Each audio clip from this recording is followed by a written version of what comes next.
Hi guys, welcome back to my channel.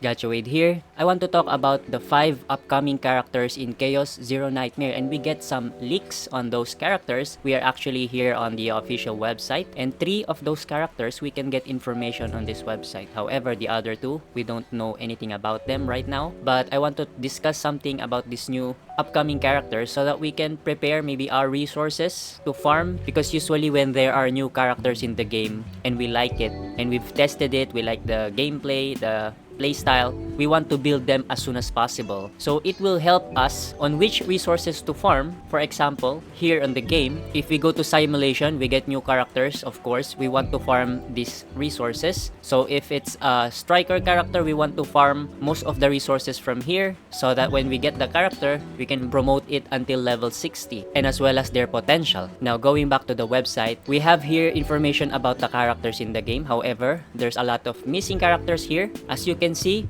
Rin, Maylin, Orleya, Kieron, Nia, Selena, Tressa, Amir, and Ray are not listed here. However, Chizuru, which is her, as you can see, the sword and the shield beside her and the color of her hair with this slight blue here. But Serenial is not listed on the website. But at least Chizuru is here with her cards, as well as this character, Eufina, with her cards as well, and Narja together with her cards. So these are characters 100%, and this one is a partner, Alexia. So we will not be talking about Alexia. But there is one more character that I've got leaks from, which is another upcoming character, Adelhyde, because I'm going to show you characters that are not listed in the website but are listed on other websites or leaked information from the game. So let's get to it. Currently, I've made an Excel version for our single target DPS / sub DPS, and these are all the characters in the game right now which we can use as our main DPS or even sub DPS. As we can see, we have here all the attribute and class. We have 5 different attribute: passion, order, justice, void, instinct, or in other game, fire, nature, water, dark, and light. And we have 6 class: striker, which is normally the bruiser type, damage dealer; vanguard, as we all know, tank, shielder; ranger is like the range DPS characters focusing on really making a lot of damage; hunter can be your main or sub DPS. Currently, all the hunter characters most likely uses bullet cards. Controller, which is the support, either healer, utility, and psionic, which is another form of damage dealer that has different kind of debuff. So right now, we are just lacking a few single target DPS when it comes to instinct. We have a lot here on passion. We have Maylin, we have Owen, we have Veronica, can be our main DPS, can be built as sub DPS, can be built as utility support. Selena, if you like her to be your main DPS, you can do so, or much better, your sub DPS supporting Veronica or Maylin. We have Lucas, another sub DPS for Luke. So this is Luke. We can use him as main DPS. We have Hugo, which is one of the best main DPS, especially partner with Tressa, which is here, Tressa. We have Haru, another main DPS for Justice. We have 4-star character, main DPS or even sub DPS, the God Slayer, Beryl. We have Rin, single target from the Void. We have Renoa. Ray can be main DPS, but usually we use her as sub DPS or above for the main DPS. We have Kieron, and then Tressa. You can make her as your sub DPS to Hugo, or you can use her as your main DPS as well if you don't have Hugo or you want to use other characters. And I also consider Orleya as one of the main or even sub DPS. So this is the list for single target DPS / sub DPS, and we can see that there is more space here for the instinct. There's only one right now, and she's not even used that much. Next, for area of effect DPS and sub DPS or AOE, we have Owen, Veronica, Selena, Lucas, our new character Yuki, which is built for AOE. Haru also have AOE attacks. Kieron can also do a lot of AOE damage, and one of the best hybrid tank /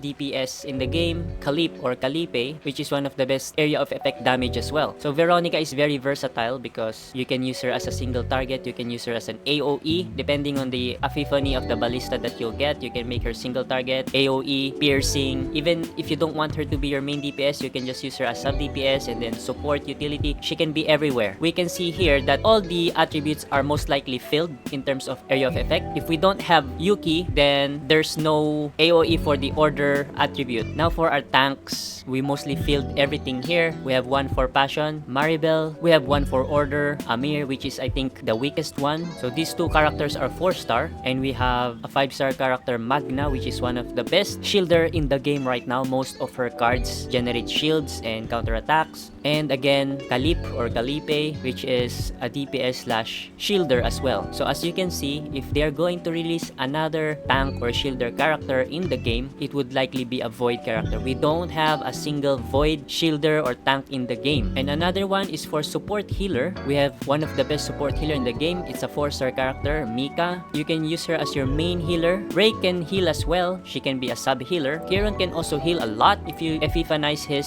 utility cards and you choose the one that heals, then he can heal a lot, but you cannot rely on him as your main healer. Most likely, he can be your sub healer. Orleya can be your main healer. Nia can also be your main healer. She has a lot of cards that can heal. The only problem with Orleya and Nia, you need to unlock those Epifanized version to heal as much as Mika can do. Mika, even without the Epifanized version, most of her cards can already heal. And lastly is our support utility. They can heal a little bit, but they are more for shuffling cards, draw, discard mechanic. It depends. And as you can see, Cassius, he can do a lot of things depending on the Epifanized version of the cards and the quest that you would choose. Jack of all trades, master of none. We are going to talk about the 5 upcoming characters that has a very high chance that these 2 characters on the background right now after Yuki will be the next characters to be released. Either Chizuru or Serenial, or maybe 2 of them together. Who knows? These 5 upcoming characters, 3 of them are listed on the website. Chizuru, Eufina, Narja. And 2 of them is not listed on the website. Like Serenial, she is already revealed here on the background, but not on the website. And Adelhyde, for Adelhyde, there's a lot of leaks, but on the different website. First, Chizuru. Now we know that she is a striker and a void, so most likely she will be a main DPS. So right now, if she will be one of the single target DPS for void, then she might compete with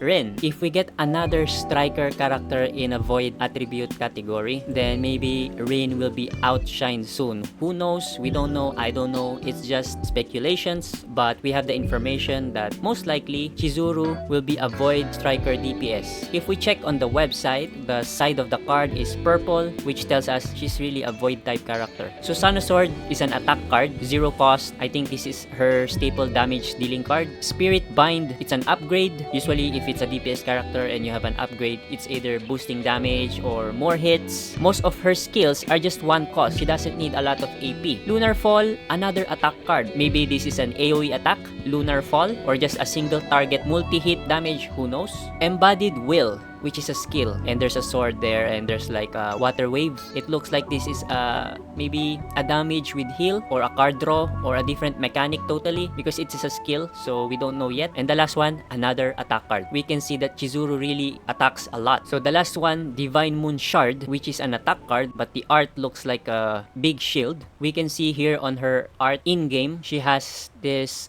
armor on her hand holding her sword. On the other side, she's holding a really big shield with a floating ball on the back. It's like Maribel that uses her shield to attack the enemies. As you can see, most of the art on her cards are shield, shield, shield, shield, shield, and this one shield. Because Maribel is a defense base, I think this one is not based on defense, but most of the shield is used for countering the enemy. Like you will have some 2 or 3 counters, and then you'll just wait for the enemy to attack you, and then she will counter with it. But it's not a defense base, it will be an attack based. So what do you think about Chizuru? Actually, I'm excited to pull her. On my account, I don't have any sword wielding characters right now. I didn't pull for Yuki, I didn't have Rin, and just to show you my remaining summons to pull for the guaranteed character Yuki, I just need to summon 12 more. I don't have gems anymore. If we get a new banner character and I really like that character, I just need to summon a few more, then I'm guaranteed to get that new character. So that's about Chizuru. I think she's cool. Next is Serenial. These characters, we don't have much information as of now. She's not listed on the website. We can only see her on the background of the event right now. But as you can see, the only thing that we know right now, she is a very thick character, as you can see. And after Yuki, which has 2 big reasons to pull 4, we will have another character that is more thicker than Yuki that has another 2 big reasons to pull 4. Alright, so right now, I cannot discuss anything about Serenial, and if I may say, he can be a tank character because just based on the way she looks, she don't look like a DPS. She don't have any weapons with her except these massive wings on her back. And if she will be a tank character, maybe she is the void character that we are waiting for. Next, let's talk about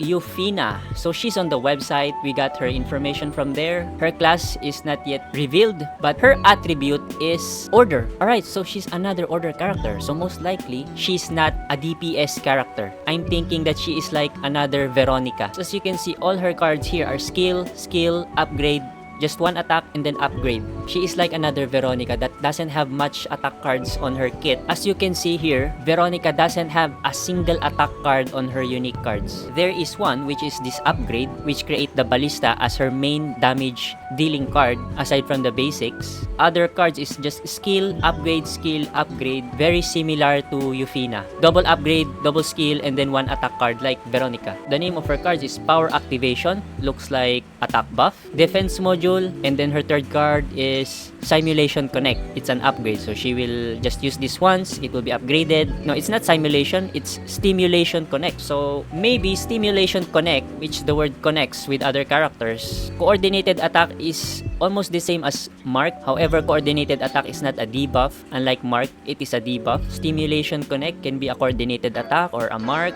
we don't know, but it's an upgrade. Electricity Overload, it's an attack card. So this is the only attack card on her unique cards. Looks like a very powerful attack card. It is 3 cost. You use this card, you're done for your turn. And the last one, Tentacle Supply, it's an upgrade. And it's connected to her head, which is like this Stimulation Connect. She stimulates something. She puts this device on her head. However, the name is Tentacle. So it's like an octopus or a squid. I don't know. Tentacle Supply. She will supply with tentacles. By the way, in all these 5 characters I'll be showing you, Eufina has the 2 main big reason to pull for. In the entire game, it's bigger than her body frame. We don't know where the tentacle supply will come from. So she will be an order character, most likely a controller, if not a psionic character. Just these 2. She doesn't have any shield or anything. She will not be a vanguard. Definitely not a striker. So that's Eufina for you. The 4th character we're going to talk about is another character on the website, which is Narja. I really like her design. It's not a big reason. It's just a normal reason to pull for her. She looks really cool. She looks powerful. She can be a main DPS. And as you can see, she is a instinct type character. And she can be a single target instinct character. You can see here on her kit, energy concentration. So it looks like an attack buff. Looks like she's going to attack and she's concentrating the energy. Maybe on her next attack, it will deal a lot of damage. Like increase the next attack plus 150% or something like that. Or double the damage. And then Dragon Claw, which is her attack part. So she attacks with her hands, same like Mei Lin, which is really cool. I'm excited to have a character that uses claw as a weapon. So 1 cost, Dragon Claw. Flying Worm Control. She has this worm type monster with her, which is this one, which has human-like teeth. It's like a stingray or a manta ray in the ocean. It looks like she can fly with this monster as well. Flying Worm Control. It's an upgrade. We don't know what this worm monster can do. Colony skill. Sounds like a big colony of monster that she will call from. And the last card is a 2-cost card. This is the only 2-cost card on her kit. Flying Worm. Again, Flying Worm. Okay, so she has a mechanic about Flying Worm because these 2 cards are called Flying Worm. It looks like a mechanic like Rin, which she has a lot of cards that says the same thing. Like Dark Mist Secret, Dark Mist Inner Art, Dark Mist Secret Art. It will be high damage because it's a 2-cost. Maybe she will send her worm to attack the opponent. But her class, we don't know yet. We don't have a single target instinct character. So maybe that's the next one. Instinct. And then she strikes a lot with her claw. Very much likely she will fill the gap here. Single target instinct character. Fits perfectly. And the last character that we haven't heard a lot, either in the website or in the game itself, but we can see a lot of leaks in other form, like in other website. This is how she looks. And this is the information we got about her. She's a controller. I think this is the next Mika, guys. But we need another Mika. We are waiting for another Mika. How long are we going to use Mika? And this character, Adelhyde, looks like another Mika for me. Look at her. She looks like Mika. She looks like a shy type healing character supporting on the back. Because the problem is that she is another justice type character. Is the same type as Mika. Exactly the same. Justice, controller. So, the only thing is, what does she do?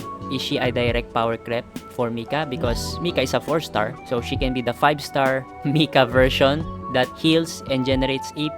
That's the main question right now. So what do you think? This is her sprite in game. I don't know where all these leaks came from. I just gathered it together here. This is Adelhyde.